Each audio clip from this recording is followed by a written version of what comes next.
soir, un jeune homme de 18 ans qui a donc été abattu par la police. Olivier Piton, on est toujours évidemment, sidérés au moment de ces tueries, sidérés de la tolérance américaine vis-à-vis des armes. Est-ce qu'il y a, d'une certaine manière, deux Amériques vis-à-vis de ce problème?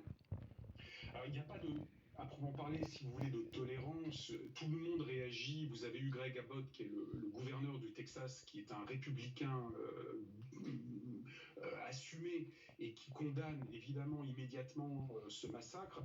En revanche, vous avez raison, il y a une forme de blocage quant à la législation ou à l'évolution de la législation sur les armes, même s'il y a des progrès et même si on tente effectivement d'y mettre un certain nombre de garde-fous en fonction des situations, il y a malgré tout je dirais dans la psyché américaine depuis la révolution américaine, la volonté de conserver cette prérogative qui consiste à pouvoir, c'est le second amendement, de pouvoir continuer à s'armer, à utiliser les armes. Le pendant, c'est qu'on a une augmentation absolument abyssale du nombre de tueries de masse depuis 2018-2019.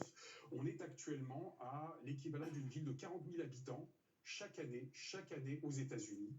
40 000 morts, à peu près 60 000 à 70 000 blessés en raison des tueries de masse. Et je ne parle pas des victimes collatérales, des personnes dont les familles ont été touchées, ce qui évidemment augmente considérablement le nombre de personnes globalement touchées et pas simplement les personnes assassinées.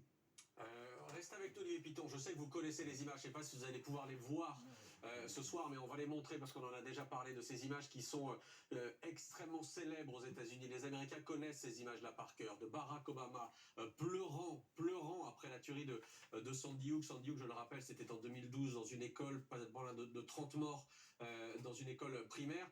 Obama qui en perd ses mots, Obama qui pleure avec à ses côtés Joe Biden. On le voit là. Pourquoi est-ce que ces images-là ont marqué l'Amérique, Olivier Piton? D'abord parce que, à ma connaissance, et ça avait été remarqué à l'époque, c'était la première fois qu'un président des États-Unis pleurait en public, et évidemment sur probablement la tuerie de masse qui a le plus marqué l'opinion publique américaine de Sandy Hook en 2012. Vous avez parfaitement raison de le rappeler.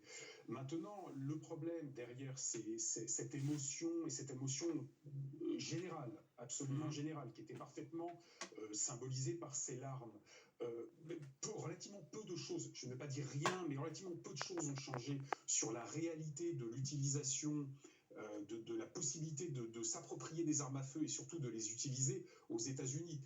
Et l'exemple du Texas démontre encore qu'il est tout à fait possible, malheureusement, de rentrer dans une école élémentaire et de tirer sur des enfants en 2022. On est 10 ans après Sandy Hook et finalement, ça n'a pas changé. On est toujours en mesure de commettre ce genre d'atrocité. Et c'est là le problème, si vous voulez.